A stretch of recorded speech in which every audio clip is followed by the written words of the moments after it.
প্রতিবাদ করে প্রতিবাদে সামিল হচ্ছি। যখন আপনাদের কাছে কৈফিয়ত চাইতে আসছি তখন আপনারা দরজা বন্ধ করে রাখছেন কেন? এভাবে আর কতদিন চলতে পারে? মহাশয়কে তার উপরে কিভাবে হামলা করা হলো, কিভাবে পাথর ছোড়া, পুলিশের কি ভূমিকা ছিল, কেন পুলিশ সেখানে নিরাপত্তা ব্যবস্থা মজবুত করলেন না?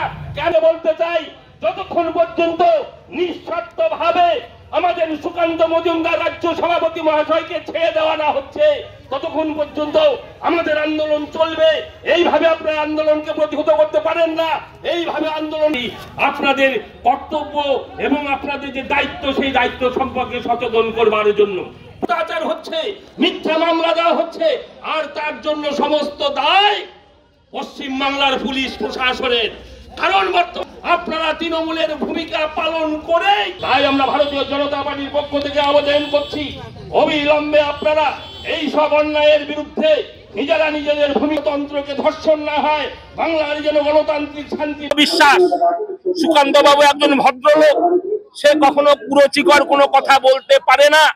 কে বলেছে, কারা বলেছে, কি শুনেছেন আমি জানি না। আমি এইটুকু জানি, সুকান্ত বাবু অতীব ভদ্রলোক, কখনো সে কুরুচিকর কথা বা এরকম অশোভনীয় কথা বলবেন না, এটা আমার দৃঢ় বিশ্বাস।